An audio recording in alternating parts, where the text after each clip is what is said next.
So if you're one of those people who's been wondering when we're going to find out more about the Jeffrey Epstein story, who's been asking for disclosure, or at least wanting more disclosure, the dump of more than 3 million Epstein-related documents a few days ago by the U.S. government is, well, pretty amazing, but also kind of a mixed blessing.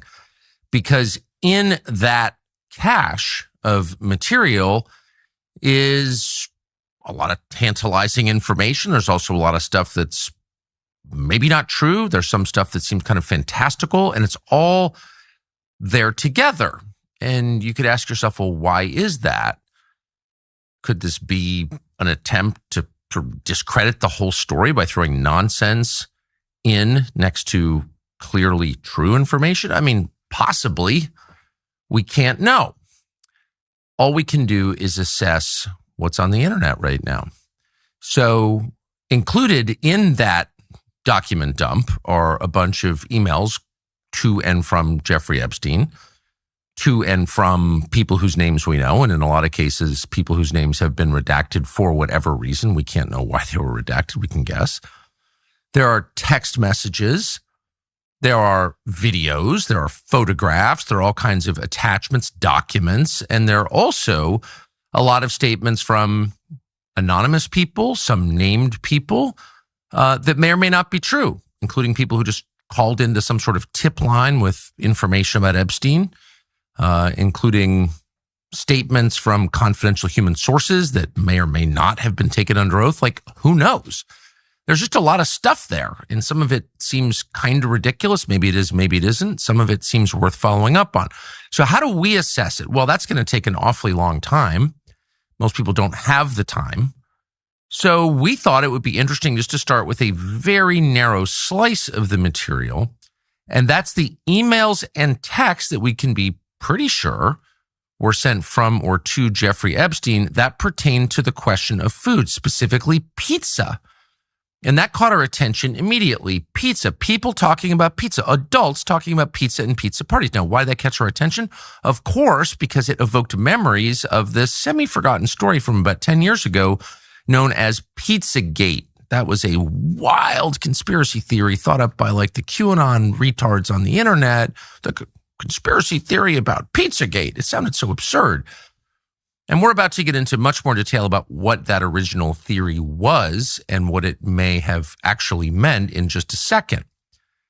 But it all began, as you may or may not remember, with another trove of information that hit the internet 10 years ago, WikiLeaks to be specific, released in 2016, a bunch of emails from John Podesta, of course, former high official in the Clinton and Obama White Houses, to and from a bunch of people that mentioned the word pizza or pizza parties in ways that seemed totally inorganic, just weird. In fact, in ways that suggested the term pizza was a code word for something else, something dark. And people on the internet speculated at great length that pizza was actually a synonym for children or sex with children. Ugh. And this was immediately dismissed, of course. And turns out there was probably a lot more there than a lot of us perceived at the time. And again, we're going to get into that in just a minute with Ian Carroll, who's taken a very close look at this. But back to the most recent document dump. There were a lot of references to pizza, like a lot, by some counts, almost 1,000 in these documents. Some of them probably were just to pizza. You don't want to read too much into anything because you start imagining that you see things that aren't actually there. But if you read, I don't know, exchanges like this, let's read one, see what you think. And we're quoting. This is an email to Jeffrey Epstein, we're told by DOJ, on April 6, 2018. Quote, "This is better than a Chinese cookie. Let's go for pizza and grape soda again. No one can understand." Maybe, there are a lot of fit adults, like Jeffrey Epstein, who was pretty fit for a middle-aged man in 2018 who are regularly eating pizza and grape soda. Or maybe they're talking about something else. Maybe this is code. So it's worth considering anyway, right? But it was this exchange that made us think, whoa, wait a second. maybe the long debunked conspiracy theory about Pizzagate wasn't actually debunked, and maybe someone should take a closer look at this, given Epstein's documented history of sexual abuse of young people. So here's just one exchange. This is the one that stopped us in our tracks and made us think, oh, wow, we should know more. This is an exchange, according to these documents. We're not alleging anything, but this is what's on the internet from the DOJ. This is on the DOJ website. This is an exchange between, and apparently a text exchange between Jeffrey Epstein and, we think, a urologist, a physician who was treating him apparently for erectile dysfunction in the spring of 2018. And that physician's name is Harry Fish. Again, we're not alleging anything. We're just going to read what's in this. Okay. So this is the doctor texting Jeffrey Epstein, and I'm quoting, and they're going back and forth on stuff. And he says, I'm back. Can call you in Stendra 100 at Zitmer. Now, Stendra is apparently an erectile dysfunction drug like Viagra, and he's prescribing it to Jeffrey Epstein, who apparently needs it. And Epstein writes, how many? And the doctor writes back, 10. They didn't have your call yet? You have refills available. Call them back. Thanks. They wanted you to call, Epstein says to his urologist about the erectile dysfunction drugs. The doctor writes back, I just did. You can pick them up now. And here's the line that inspired the segment you're about to watch. After you use them, after you use the erectile dysfunction drugs, after you take Viagra or its equivalent, we're quoting, wash your hands and let's go get pizza and grape soda. Call me. So to all the people who dismissed out of hand this conspiracy theory about Pizzagate, oh, it had nothing to do with sex or kids or anything illicit at all. It wasn't a code word. They were eating pizza. Here you have apparently Jeffrey Epstein's urologist telling him that after you take your erectile dysfunction drug, after you become sexually potent again, wash your hands and join me for pizza and grape soda. Okay, now, you don't have to be a total wacko to see the connection between a pizza and grape soda and what sounds like some kind of illicit sex act, again, committed by a guy with a documented history of illicit sex acts with young people. So the obvious question is, what is this? The second obvious question is, has anyone in federal law enforcement talked to the surviving member of this text exchange, which would be this guy, Harry Fish, whoever he is, apparently now a pharma executive? Has anyone talked to him, not arrested or indicted him, but just like sat him down and said, hey, pizza and grape soda after taking an erectile dysfunction drug? What were you talking about? Speak slowly so we can understand into the microphone. Has that happened? This is not an attack on Donald Trump, obviously. It's not a conspiracy theory. It's not an attempt to crush the Republican Party or influence the 2028 primary. It's like a question that any American should be allowed to ask, which is, are federal law enforcement officials doing their best to stop the sexual abuse of young people? And that's kind of a baseline requirement, you would say, in a civilized country, that federal law enforcement make a good faith effort to stop people from molesting kids. And maybe this isn't evidence of child molestation, but if it's not, what is it? What is it? And is anyone trying hard to find out what it is? We would hope someone does really soon. And more broadly, what does this tell us about one of the most amazing stories of the last 10 years, 2016, the WikiLeaks dump of John Podesta's Gmail account? There was a lot in there, a lot. We were told the Russians did it. We ended up going to war with Russia over that. Really, that's when the whole Russia thing started, was in that story. But now that we've had 10 years and now more information, like, should we reassess what that really was? I don't know. So the new year is here, but that does not mean you've got to overhaul your whole life. despite claims to the contrary. You don't have to take drastic measures. Make a few changes here and there, and you'll be a lot better off. And you can start with the snacks in your pantry.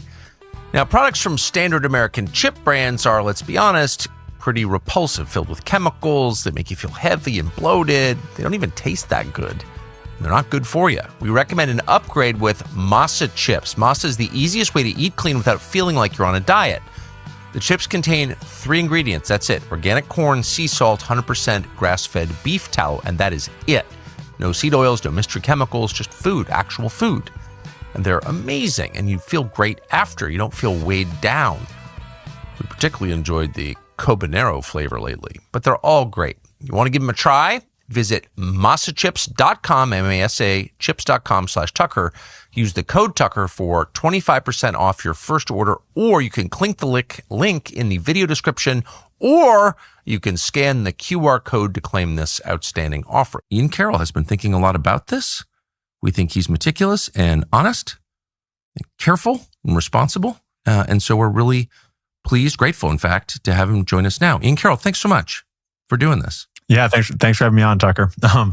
It's a great intro because you ask so many pertinent questions. Well, yeah, I mean, look, there's so much here, and everybody who's even paying a little bit of attention is getting text after text or pulling up X and seeing all this wild stuff. And, you know, I want to be as responsible as I can and just be very honest. Like, I have no idea what a lot of this stuff is. And of course, partisanship and actual partisan battles are distorting the way people look at this. But I just wanted to pick one narrow slice, no pun intended, one slice of it, and try to figure out what we're looking at here. So do you mind, I know that, and I'm a bad source for this because I didn't take Pizzagate as seriously, maybe I guess as I should have at the time. Would you mind just giving a recap, a basic recap of what this Pizzagate theory was and what we actually know about that story? Yeah, it's another one of those stories that was distorted by the apparent cover-up, or at least distorted by the media's response to it, which was very much a straw man style response, in that these emails get dumped online full of everything that was in John Podesta's life. And John Podesta is a very powerful and connected man. And there was lots of stuff in those emails that was overtly concerning, politically concerning, geopolitically concerning. But people on the internet then started to notice these strange pizza messages, messages about, $40,000 worth of hot dogs or something like that being flown to DC for parties. Things that are just like, wait a minute. You think about it for just a moment and you realize that does not make sense. And overt references to children too. Like these kids ages like 7, 8, and 9, or I forget the exact ages, will be in the pool and it'll be heated and they will be there for, it's like, wait, what are we talking about? So people started to dig into what these weird emails were.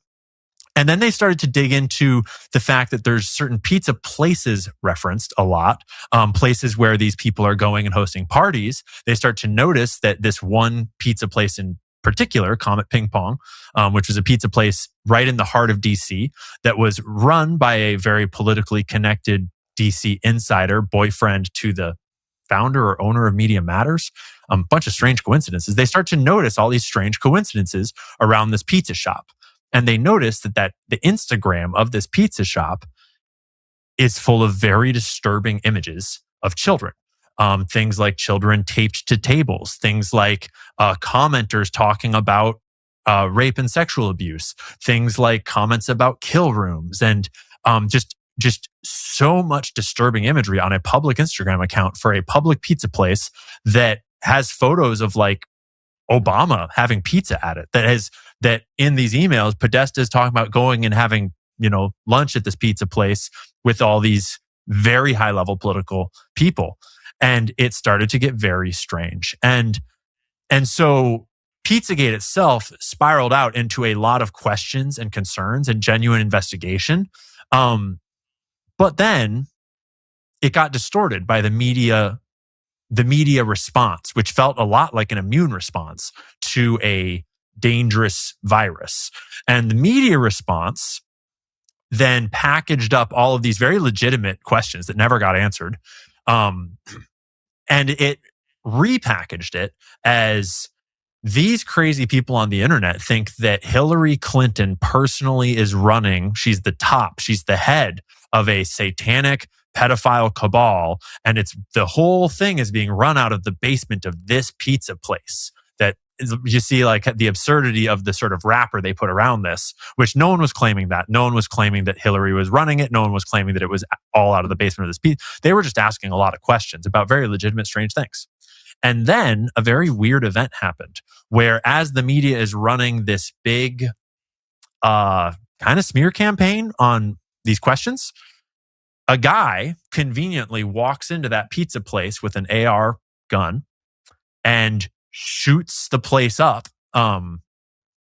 Doesn't hit anybody, but manages to shoot a bullet straight through the hard drive that's in the back room somehow, and gets arrested by police very publicly. They have a big photo shoot, and he gives a couple of sound bites as they're hauling him off that are something to the effect of, I was so convinced that it was all real and that it was all here, and it's just not, or something.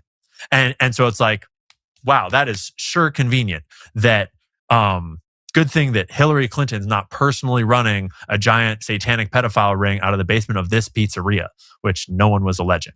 And that was sort of became the wrap-up smear, as you know, Nancy Pelosi has described to us in the past how a wrap-up smear works, where you wrap a problematic narrative up in a false representation of it, and then you have something crazy happen, dangerous, crazy, objectionable happen around that. So then you can look at it and say, that's dangerous. These conspiracy theories are dangerous.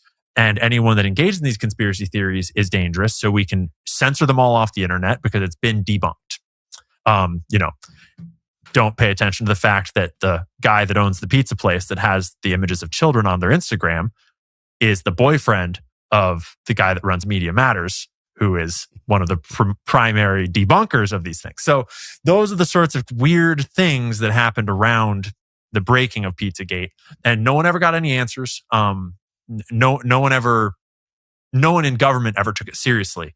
And all those emails are still out there floating. They're harder to find these days, but they're still out there. And the Instagram accounts were preserved in various formats online, archived. So you can still find a lot of the evidence, but it's a lot harder to verify now, because you do make a great point about the current email release that a lot of bullshit gets mixed in and a lot of stuff of questionable veracity gets mixed in. And so you have to be very careful about sourcing it all, especially 10 years down the line with something like Pizzagate. But may I ask, do you know if it's true? And I believe it is, but so the man you just referred to who shot up Comet Pizza in Washington, which by the way was like very close to my house where I brought my children there because it was the pizza place in my neighborhood, which the whole thing is so weird. One of the reasons I didn't take it seriously, I was like, oh yeah, that's right. That's on Connecticut Avenue. It's right. Too close to it. But the guy who shot it up, who seemed a little bit off, right, was just shot to death last month, right before these emails were released, by police in North Carolina, who pulled him over apparently on suspicion that he was a fugitive of some kind. I don't think that he was. They said he reached for a gun and two cops killed him. That same guy was killed right before the document release. Is that true? I heard the same reporting. Obviously, at this point, I don't really know what's true. The whole world feels a little bit like the Matrix, but yes, I read the same reporting. And the nuance was not lost on me. But I don't know about you or anyone else, but I was in no way expecting to find pizza references in the Epstein files. Even though I had dug deeply into the Pizzagate stuff, and even though we know that Jeffrey Epstein is a human trafficker that is, trafficking in the same things that Pizzagate would allege gets pizza references, it never occurred. I wasn't expecting any pizza references. So it kind of blew my mind when suddenly there's like 800 and something references to pizza in these emails. And especially you picked out some really, really great one, like obvious ones at the opener there, where, like pizza and grape soda is a very overt pairing that I'm not sure I've ever seen anyone actually like eat as a pairing.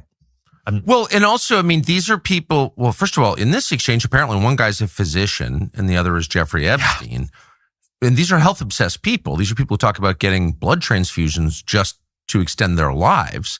And I know as an actual pizza fan that pizza is very unhealthy. I mean, it's been a lifelong struggle for me. Pizza and grape soda, like these are the last things that people who care about their health eat.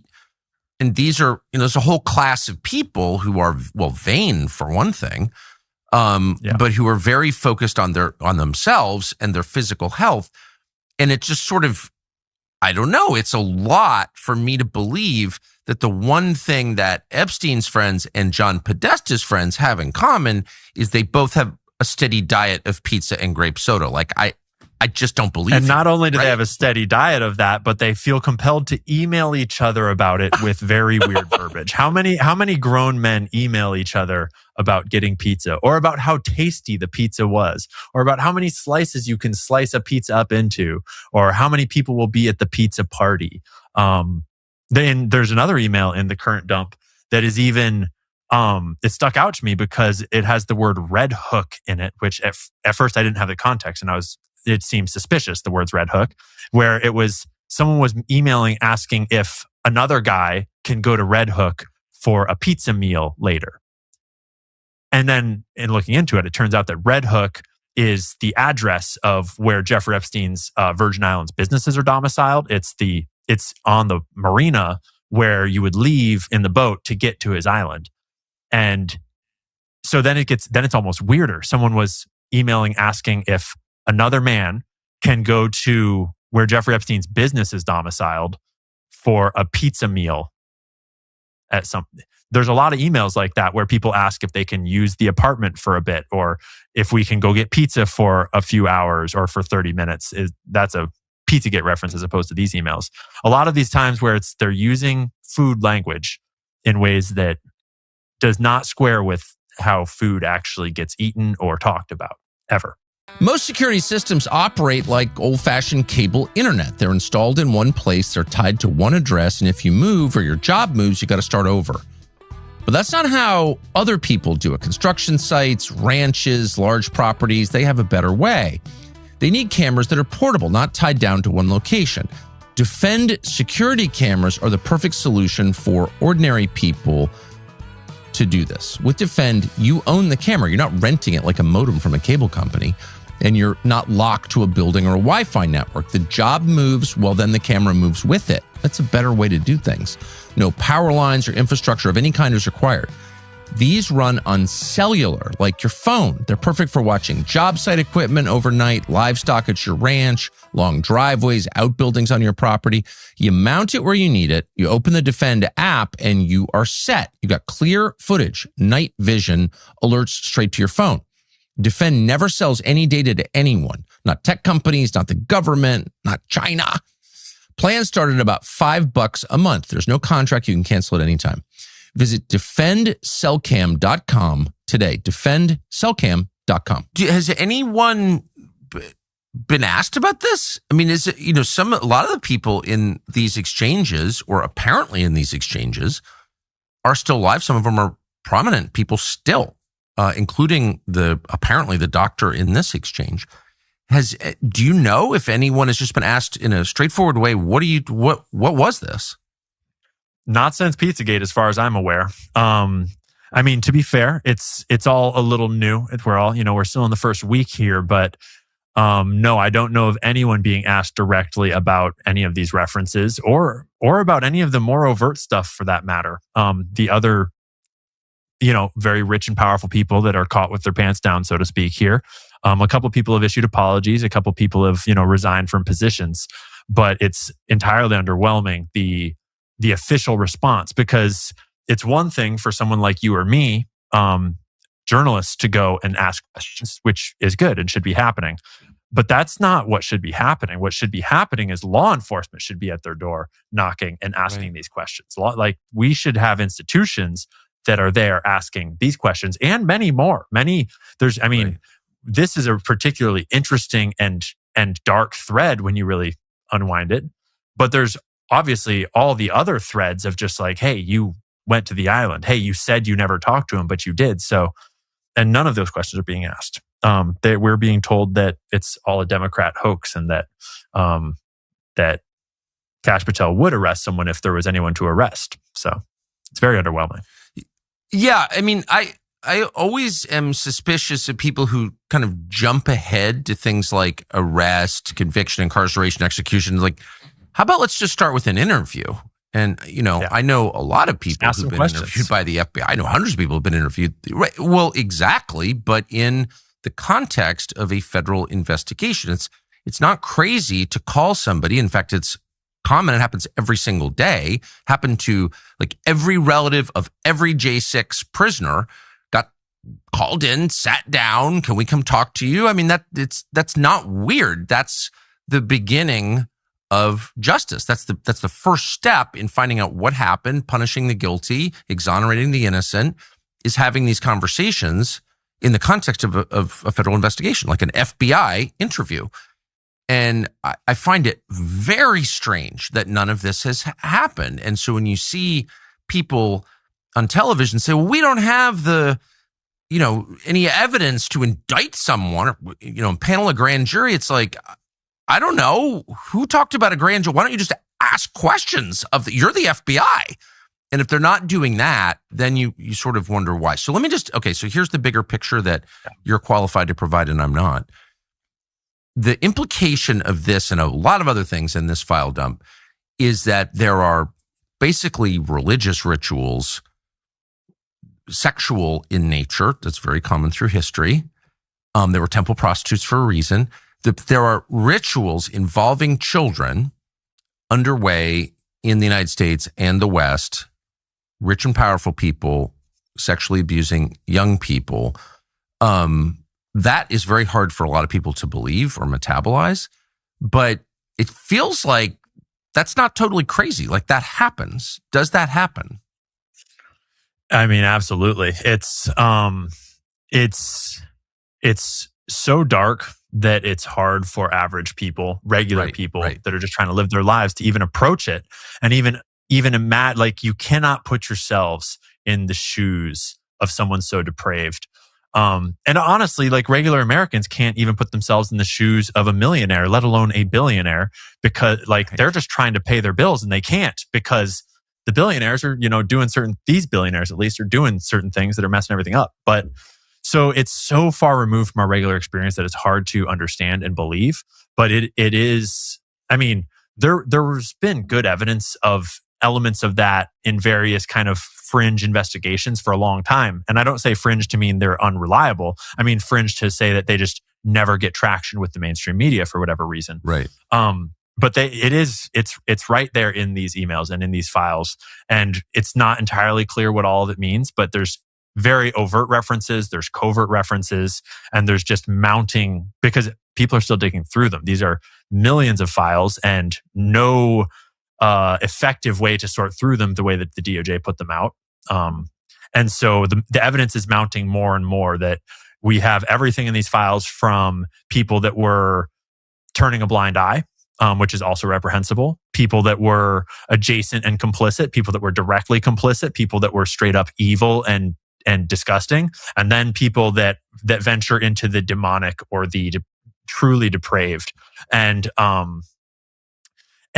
people that have been following this story have known for a long time that unfortunately that is that's always been a part of it, and we've had evidence that that's a part of it for a long time. And that's true of most all human trafficking networks. The people that are doing human trafficking by their nature are some of the most depraved people on this planet, and it's an enormous industry, and it's not getting any smaller. And it's tragic that it takes something so overt as, this massive blackmail ring apparently blowing up in the middle of the United States government and across the entire world, and then trailing out in a 10-year long cover-up, almost 7-year long cover-up, for people to even confront that this is happening. But it's definitely happening. Not everyone in the files is, participating in ritualistic sacrifices or anything like that. Right. And there are fake things in the files that are, yes, for whatever reason in there. Like, for one example, one that went very viral is there's an image in the files of a cutting board with chickens on it and like a black box censored out, but there's like a foot sticking out, and it's obviously a baby's foot. And the implication is that it's a cutting board with some chickens and like a baby, and they're going to carve it up and eat it. By my understanding, that is a fake image. I do like it's kind of hard to tell what's real and what's fake at this point, but there's stuff like that in there that's like, so there's just a lot of really messed up stuff in there, but there's also a lot of people running away with a little tidbit for views or clicks or likes or whatever it is. And so, it's really important that people pump the brakes, slow down, and go to the original source files and look for people that are citing their sources on the files that they're referencing. And when they make definitive claims, they show you the files that they're talking about, because a lot of people are making claims that are actually objectively untrue or are based on a small morsel that has been blown up into a whole meal of, great content, but not necessarily great journalism. So most people don't wake up in the morning and decide to feel horrible, exhausted, foggy, disconnected from themselves. But it does happen, and it happens slowly. You're working hard, you're showing up, and then your energy disappears by midday. Your focus is dull, your weight won't move. A lot of people are told that's just getting old. That's what it is, but that's not actually true. For many men and women, these are not personal failures. They are signals tied to your metabolism, your hormones, and nutrient imbalances that go undetected for years. You don't even know you're deficient. And that's why we're happy to partner with Joy and Blokes, a company that was built for people who are all done guessing and ready to figure out what exactly is going on. And that starts with comprehensive lab work and a one-on-one consultation with a licensed clinician. An actual human being explains what's happening inside you and builds a personalized plan, which includes hormone optimization, peptide therapy, targeted supplements. So don't settle. Go to joyandblokes.com/Tucker. Use the code Tucker for 50% off your lab work and 20% off all supplements. That's joyandblokes.com/Tucker. Use the code Tucker. 50% off labs, 20% off supplements. Join Blokes. Get your edge back. I'm really almost overwhelmed by the cover-up of it and by the people I know who participated in that. And I'll just name two of them. One is Bill Barr, who's the two-time Republican Attorney General, whose father, by the way, started Jeffrey Epstein's career. His father, Donald Barr, was a former OSS CIA officer. In the files, I should also say that Jeffrey Epstein describes Bill Barr, the former AG, as, quote, CIA. Jeffrey Epstein privately says this guy's CIA. Bill Barr covered up Epstein's murder. He was clearly murdered in federal detention. Barr said out loud, we got to make sure everyone thinks this is a suicide. So why isn't he being asked about this? And the second is Mike Pompeo. And Mike Pompeo was caught plotting to murder Julian Assange, the head of WikiLeaks. Why is this significant? Well, because it was WikiLeaks that made that first tranche of emails available to the public. And it was Julian Assange who said on camera, basically said, my source, he didn't say this, he didn't say my source, but he heavily suggested in an interview with Dutch television, my source was Seth Rich, the DNC staffer who was found murdered on the street in Washington in a so-called robbery where nothing was taken from him. That investigation was taken over by the FBI. What? Why? And Assange goes on Dutch television and says, I can't see who my sources are, but they face great risks. You can pull up the interview right now and look at it. And then he points to Seth Rich. And the interviewer's like, wait, are you saying Seth Rich was murdered for this? And Assange is like, look, I can't tell you who my sources are, but my sources take great risks. Seth Rich just got murdered. I mean, that couldn't be clearer, right? It was right after that Julian Assange was incarcerated, first in an embassy in London and then in Belmarsh prison, never charged with a crime. And that was pushed by CIA and Mike Pompeo. And it's like, wait a second. Shouldn't someone ask Mike Pompeo? Like, what is this? What is this? These are real allegations. They're credible allegations. And rather than follow up, you're punishing the guy who brought them to light. Tell us how that works, Mike Pompeo. Mike Pompeo's like wandering free. And no one asks him about this. Like, what is going on, Ian Carroll?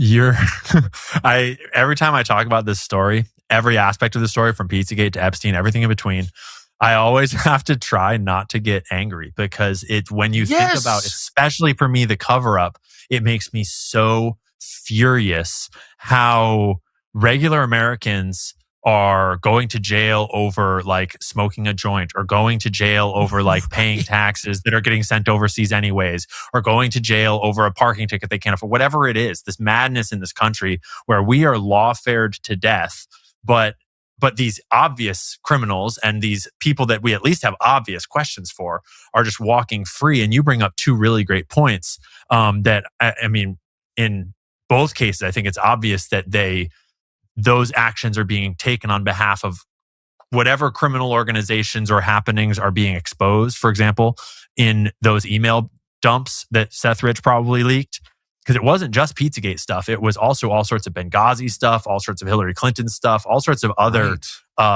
really serious stuff that also was never asked of the appropriate parties. But I mean, when you start talking about who's still walking free that we should be asking questions of, and we're looking at the Epstein investigation, that list immediately grows to like 100 miles long. And we got in one of the document drops that happened a couple weeks ago, and then we re-corroborated it multiple times since then. We got a list of 10 co-conspirators that they have had for years from one of their old investigations that just never happened because they were, Kash Patel has been telling us there are no co-conspirators. There is no organization. It was just him alone. But we've got a document saying that they had 10 co-conspirators, one of whom was Leslie Wexner. They're named. And that the list is long. Like there's pilots. We know their names. Larry Visosky. There's 3 different pilots. There's a bunch of other madams like Ghislaine Maxwell, but assistants that were helping to recruit girls. There's a bunch of other people that were trafficking models and bringing models in and out.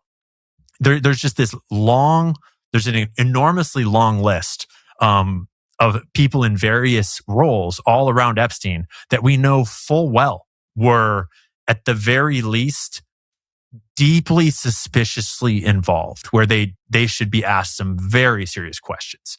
I mean, right up to Ehud Barak, who by my accounting looks like the handler of Epstein. He certainly looks like we have all these emails from both Ehud Barak's email server now and from Jeffrey Epstein's trove of documents that corroborate them doing what looks like intelligence operations all around the world and in the United States. So there's just an endless number of people that, like you were saying earlier, that we could at least investigate because it's in the name, the Federal Bureau of Investigation. And they keep on giving us this line as though like, well, we've got emails, but it's not illegal to party with Jeffrey Epstein. And it's like, we're not asking you to read the emails. We're asking you to investigate all of the myriad suspicious things that are documented here in these files and emails. And instead of getting investigation, we're getting what looks like cover up, denial, distraction, anything but investigation. And it kind of makes you wonder why. Well, it definitely makes you wonder why. And part of it is the political dynamic, which, poisons everything. And Trump is obviously sensitive to like partisan traps after the Russia nonsense, which was a lie. Russiagate was a lie. By the way, Russiagate was constructed, in my view, in part to cover up the origin of the DNC emails in 2016 and the John Podesta Gmail dump in 2016. Neither of which was done by Russia. Clearly, there's a lot more there. We're not allowed to ask questions about Seth Rich. I don't know why. Seth Rich's parents don't own that story. I feel so sorry for them, of course, but I'm an American citizen, and if someone is murdered on the street in Washington, we all have an interest in asking, what was that? That's not an attack on his memory. It's a demand for justice in the name of every single American, not just his family. They don't get to shut it down, sorry. Et cetera, et cetera, et cetera. Like all of this gets to the foundation of our system, which is justice. Is every citizen treated the same under the law or not? And if not, then we need to fix that. So, and I know that Trump is really worried this is a trap laid for him. I'm sure it is. But let's set that aside and ask about the rest of us and whether our country can continue on the same basis that we assumed we were living under. which is again, one of equal justice under the law. So, can you just go through some of the questions? And I think both of us are trying to be really responsible and fact-based here. Clearly, there's nonsense in this document dump. Don't want to get trapped by it. Don't want to fall for it. Okay, but on the basis of things that we can say with some certainty are true or seem to be true, what are the questions that you, having gone through this for several days now, think that we should be asking, following up on? Well, there's questions for a lot of different people, and some of them are more serious and some of them are maybe less serious. One of the biggest ones in many ways is, how did we let Bill Gates be in charge of the medical decisions of our entire nation when apparently he was trying to slip antibiotics to his wife secretly because he transferred sexually transmitted diseases from hookers on Jeffrey Epstein's islands to her? That is insane. And when you look back at the absolutely just the crime against humanity that COVID was, and you realize who Bill Gates is and who he's exposed to be in these emails, that's atrocious. But that's less of a question we need to ask, but and that more is of a person we need to just forget about forever, right? Well, first of all, I just bless you for saying that, and you put it so well.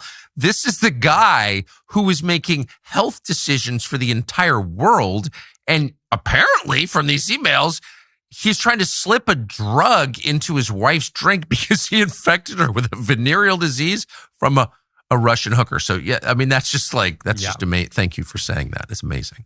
Yeah, that's apparently our health professionals, our pandemic response. But I think that everyone that's in the files has a certain amount of answering to do. For example, Elon Musk, and to Elon's credit, at least he's out on Twitter, at least putting his words forwards. I don't know as they all square with me when you actually read what he said in the emails versus what he's saying on Twitter is the truth. But like, I haven't seen anything that directly, completely 100% contradicts one another, so to speak.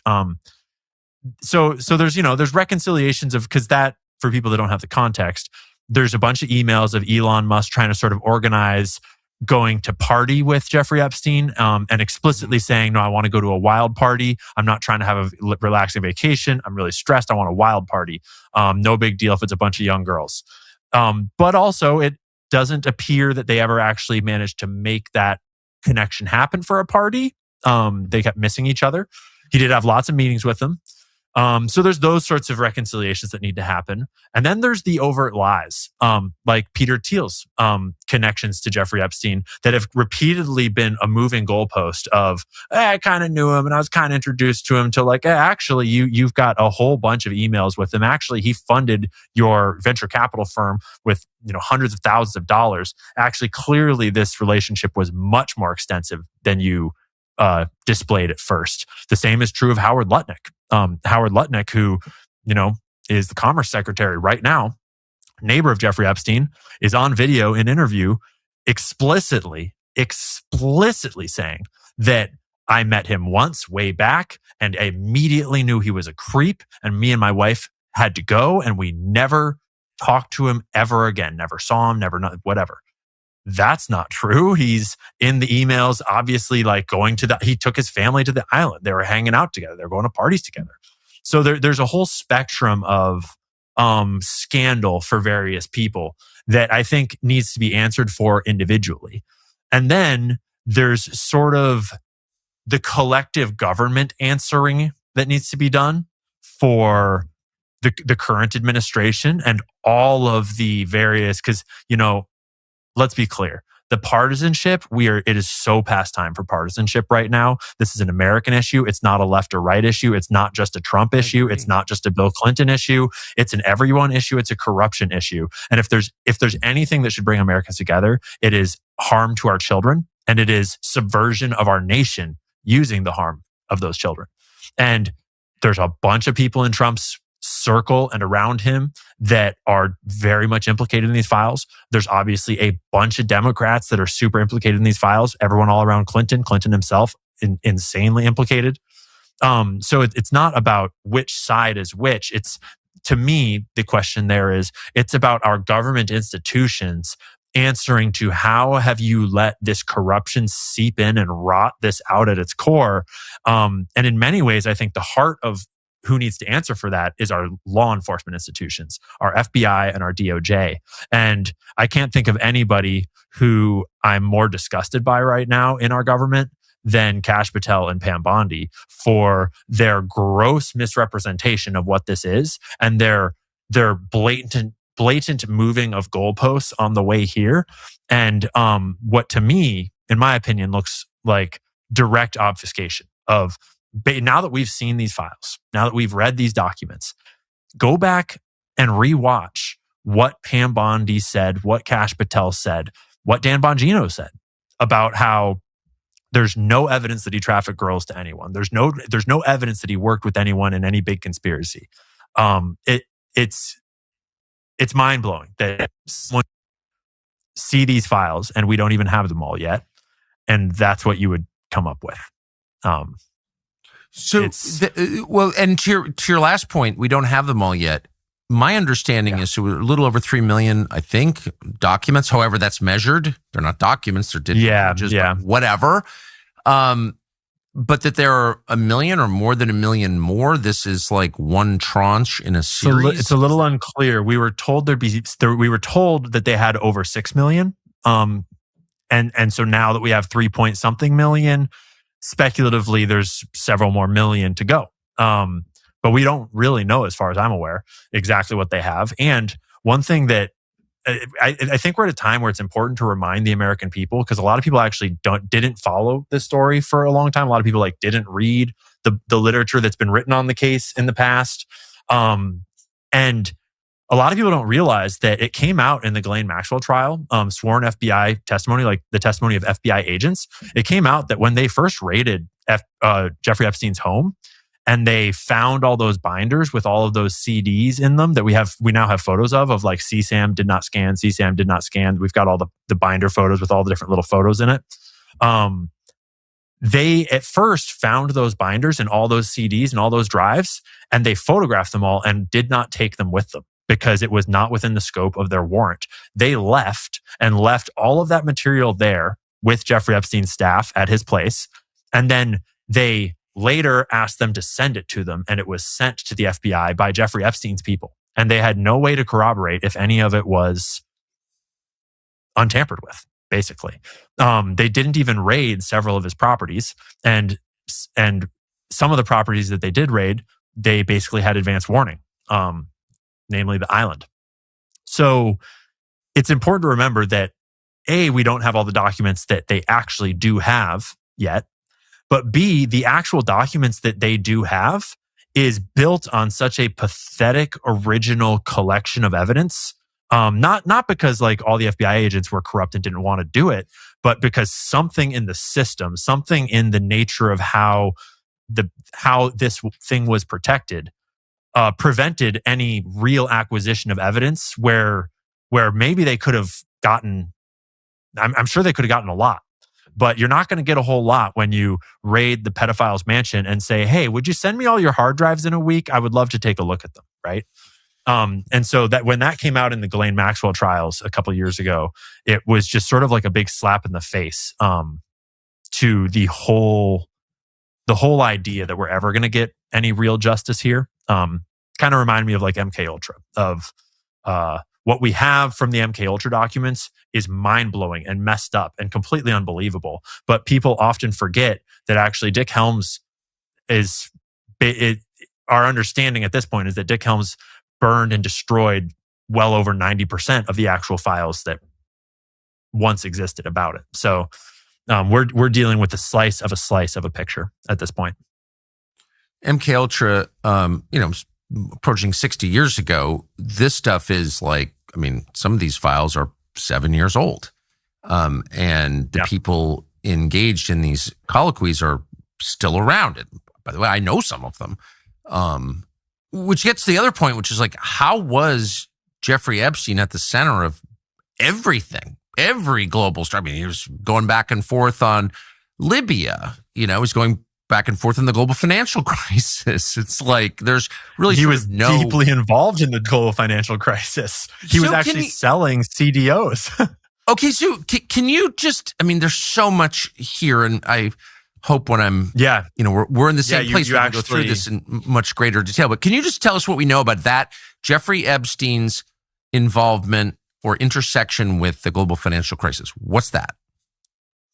Well, the intersection with the global financial crisis specifically is a wild story that, to be truly told, you need to put the evidence on screen as well. But the short version is that he had a company called Liquid Funding Limited that was domiciled in the Bahamas, that was partially owned by Bear Stearns. And Bear Stearns, is where he had come up for a long time. And Liquid Funding Limited was selling CDOs, the same types of CDOs that eventually caused the global financial crisis. It was capitalized at, I believe, $100 million and allowed to sell 20 billion with a B of CDOs. And I actually just was looking at that statistic earlier today because this is the craziest story. And that little CDO factory that Jeffrey Epstein was running tied into Bear Stearns. And if you recall, Bear Stearns was one of the first to collapse, right? That shut down in the months directly preceding Bear Stearns starting to collapse. And Jeffrey Epstein redeemed all of those CDOs, all of those assets. The terms are, I don't know the technical terms for what he did, but basically he made a run on the bank on those exact assets that were the exact problem. And he was tied into the exact bank that was financially distressed. And then he wound that whole company, Liquid Funding Limited, up and disappeared. And later, JP Morgan, the bank that he later worked with after, Bear Stearns was his early banking career. And then he later was doing all of his money laundering and banking and referring of people at JP Morgan. They came in, swooped up Bear Stearns for pennies on the dollar. They also later spun Liquid Funding Limited back up. There's a whole, there's a very overt financial paper trail that Jeffrey Epstein was better acquainted with the problem than almost anyone in the world because he was deeply enmeshed in Bear Stearns and knew the leadership of Bear Stearns very well. And he understood CDOs and he was selling CDOs. And then he just so happens to wind his whole shop up and close it down and redeem it all right at the moment when things are about to go bust. So that's a wild rabbit hole and it's very interesting. But I mean, what is that? I mean, that suggests, well, it doesn't suggest it's like direct evidence of, if I'm assuming we can verify what you're saying, that like the biggest events in the world are actually not quite as organic or accidental as we're led to believe. And that, this is like puppet master stuff. I mean, it is. I don't know what to say. I don't want this to be true, but that's what it looks like. Yeah. And the reason why I feel comfortable saying that is because I actually did produce an entire YouTube video on teleprompter with my sources directly in front of my face. They're on screen. It's on my YouTube right now. Yes. I think it's titled Jeffrey Epstein Knew, or He Knew. And I put it out middle to late last year and walked through, document by document. Not that we know for sure, not that he schemed it with his Illuminati buddies, but he was right at the heart of it, had all the knowledge of it. He was deeply connected to all the parties in it. And then the timing is just so coincidental. And yeah, it does start to make you wonder about how much of our global events are orchestrated versus not. But then, you think about the global pandemic and you think about we've got documents in the Epstein files that they're talking about getting a war in Ukraine started and how that's going to be good for business. And so these files have a lot of these world events sort of woven throughout them, either directly or indirectly. It's sometimes hard to say. But the reason I think why Jeffrey Epstein is at the center of so many of these things and at the center of so many circles and at the center of so many, important and powerful networks in our world is because Jeffrey Epstein was a professional money launderer. There's this facade as though we don't know how Jeffrey Epstein made his money. And then there's also a lot of people that will erroneously report that Jeffrey Epstein made his money in legitimate ways, but then, got into crime or whatever. It's that is not true. Jeffrey Epstein went from legitimate-ish banking at Bear Stearns, where he was managing private wealth for clients. And then in the 80s, he went into his like missing years where he said that he was a bounty hunter for billionaires. But we have lots and lots of evidence that during that time, he was working with arms traffickers, Douglas Leese, Anand Khashoggi, and Robert Maxwell, and getting into money laundering for arms dealers because he was exceptionally good at complex financial transactions, using derivatives, using tax havens, using charitable structures of complex charitable organizations like the Bill and Melinda Gates Foundation, the Clinton Global Initiative. And he got better and better throughout his career at basically committing complex financial frauds, like the Tower Financials fraud that he was a major part of. And so when you get to the end of that line and he is getting into the actual human trafficking side of it, the blackmailing side of it, money launderers are the node that all criminal networks have to flow through. Money laundering is the network, the node that because it's not just like money laundering for criminal stuff. It's also if a billionaire wants to shelter their taxes or wants to pay less in taxes. And you can read the reporting about how Jeffrey Epstein referred Bill Gates and Sergey Brin and Benjamin Netanyahu and Larry Summers to JP Morgan for banking services. He referred a bunch of the wealthiest, most powerful people in the world to JP Morgan for banking services, right? Which is completely nonsensical if you take it at face value. But when you realize that that's like how when you're in high school and you need to like know the guy that knows the weed dealer in order to get into like, the back door. It's like you need that trust network in a criminal space because criminals have to operate on trust. And so that it's like, a guy that knows a guy to get you in the back door for the back door of the banking system is what that looks like to me. And who would know that better than Jeffrey Epstein?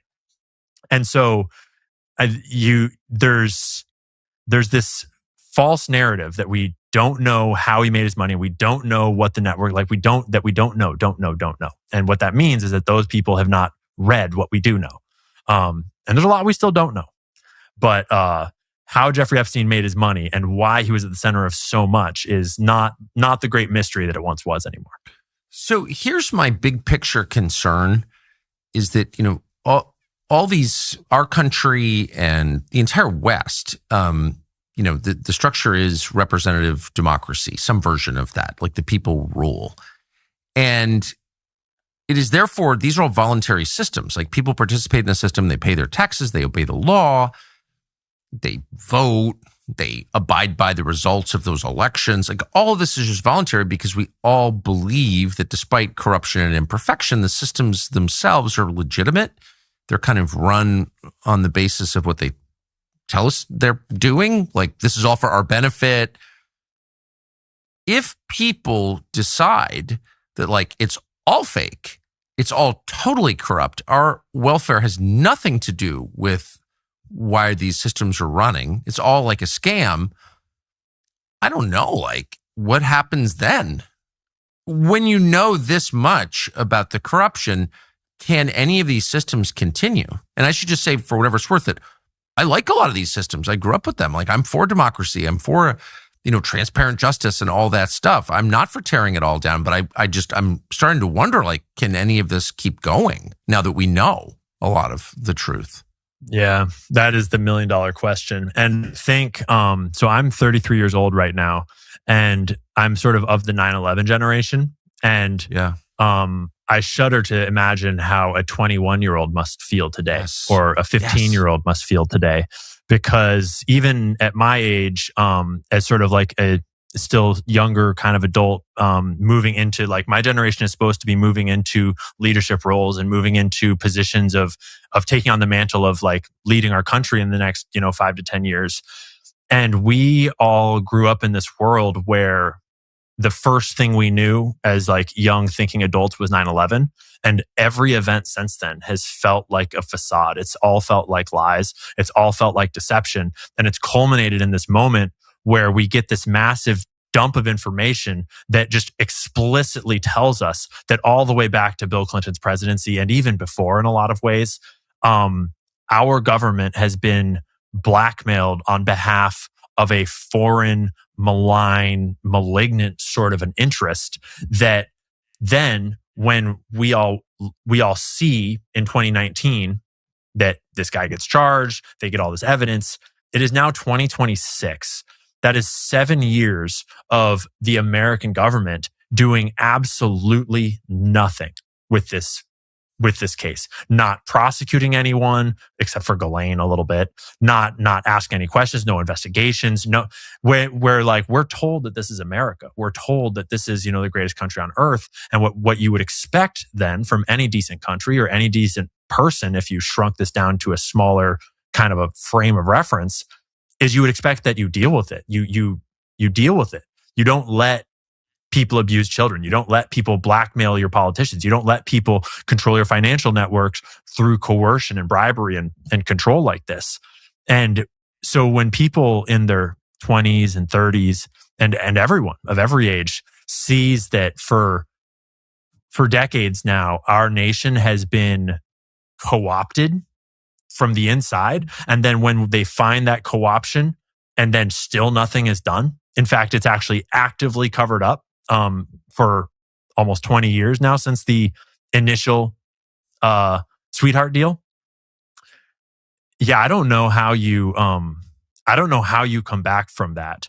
And that's where it feels a little bit more like, you remember that there's a famous tape that goes around of Yuri Bezmenov, I think his name is, describing KGB subversion of a nation and the stages of subversion. I kind of shudder to think this part of it all through, but it really does make me feel like almost like we've been cast from worth being controlled to now just being subverted. Because when you've been that deeply compromised for that long, it's almost reminds me of like the man that has let his values slip for so long, has been lost in the bottle for so long, or has been cheating for so long that once the lies all come out, once the pain all comes out, it's like there's no man left. There's no, which is like, that's an unacceptable state of being. That's an unacceptable answer. I'm trying to raise a family in this country. I'm trying to, raise children. I'm trying to have a future. And so there, like, I think there's people at all different stages of grief with this thing and rage with this thing. And I think that maybe people that skew older maybe skew more towards like trying to ignore it. And I think that people that skew younger maybe also like giving up about it. But I'm somewhere in the middle where it's like rage, because this is like, we're supposed to have a future here. And I'm of the generation that's supposed to be here to do something about it. And everyone in, from my generation up to like Kash Patel's generation, for example, everyone of power, it seems to be just complicit or weak and spineless or unwilling to do something, unable to do something. So I don't know what the solution is, but it's just, it's unacceptable to me that there isn't one. Well, that's right. But you also, like at the end of what you just said, you said people younger than you just accept it. I mean, older people can't deal with it. It's too much. It's too different from what they previously believed. And I understand. They're tormented by it. Like, I don't believe this. It's all crazy. And by the way, I'm probably closer to that generation. I am closer than you are. And I kind of felt that way. Yeah. This is too crazy. This can't be real. I took my kids to brunch at Common Pizza. I know the guys who own it. Like, there's no way this can be real, right? I mean, I'll just admit it. I felt that way. I was wrong, obviously. So, but I get that. Yeah. But much more disturbing is not just that boomers are, out of it. We knew that. But that young people are just like, so basically have been made, let's just be honest, so decadent in their thinking that they're just like, yeah, of course, of course we're ruled by satanic pedophiles. Like, how terrible is that people are growing up in this country just assuming that the most grotesque crimes are the way things are? It's terrifying. It's absolutely terrifying. It's like the generation of children born into the camp that have never known anything else. Right. They've never known the freedom. They've never known, the sunlight. And for me, somewhere in the middle there, when I look at what that what that future looks like, if you let that subversion slide into one more generation, it's like, is it maybe that you never come back out? Do you never have a respectful country again? Do you never have the will to stand on your 2 feet and stand up for your rights as a human again? Because I'm somewhere in the middle there where like I at least remember when we all believed that we had a country, when we all believed that there was democracy, when we all believed that there was something going on here, and that we would have a future. And looking at young people growing up, starting to accept that this is just the way it is and that nothing will ever be done. I shudder to think of if this generation doesn't pull it together and do something about this, and instead we let the next generation grow into just being sedated by all the flashing lights and the phones and the TikToks and the whatever else, and just kind of sliding into the soma of it all, so to speak. That is the most horrifying idea in my mind ever. And that's like rage against the dying of the light. There is no worse fate, in my opinion. Like death before sort of that slide down into the matrix, so to speak. It does feel like this is the time. It feels like it's, well, but when is the time, if not when 3 million documents come out? So obviously I'm, traveling. This just happened. You can't process this stuff quickly enough. I mean, we're just touching the surface of what's there, trying to sort through what's true and what's not, or even just to absorb it, like what's in those documents. So this is just the beginning, but I'm grateful that you did this because I think you're an honest man, and I measure that with one simple test. Are you willing to admit if you're wrong? And you have demonstrated again and again. If you think you're wrong about something, you'll just say, I think I was wrong about it. So that's what an honest man does. So I think you're honest. I think you're obviously very smart. You see the big picture, and you care. So I just want to end on 2 questions. Where, for people trying to assess this, is a place to get more information about these documents? Like where, because as a practical matter, like where can you go to find? You can't just like scroll through Twitter all day. Like where can you find stuff, the primary documents? And 2, what threads are you personally, Ian Carroll, following up on, like really getting into in greater detail, and where can people find them? My recommendation for where people should go to look into this for yourself is to double check for yourself, basically, is you should pair 2 things together. One should be the primary source, and it should always be the primary source, which is justice.gov/Epstein. And you should have that website open, and you should have the search bar right there. And anytime you see a reel on Instagram or a TikTok or something on X, you can pause that and you can screenshot it and you can zoom in and you can look at the words that are in that email or in that correspondence. And if you string together 3, 4, 5 words exactly as they appear in what you're seeing, and you put those words into the search bar, you'll find that email immediately. Because there's only so many emails that have "thank you for including me last night" in it. And if you type "thank you for including me last night" into that search bar, you'll pull up this one that I have on my screen right now, where it ends with, "It was fun to catch up with all the girls." And so that is a way that you can, anytime you see someone referencing something that's in these files, take a quotation out, plug it in that search bar, and double check it for yourself. Because there's a lot of stuff, like it went super viral, that Jeffrey Epstein was Zoran Mamdani's dad, which is not true at all. And it was just like running away with this mad, social media energy. So double check things for yourself. That's where I would go. I mean, and so that, with that in mind, then you're equipped to go watch YouTubers and go watch TikToks and go scroll X if you want to, and just, absorb it however you want to absorb it. Just remember to think for yourself and double check for yourself, and take your time, because there's so much here that a lot of people are jumping on narratives too quick. A lot of people are chasing clicks too much, and it's going to take months and maybe even years if the DOJ doesn't help, for us to actually unravel everything that is in there. So take your time.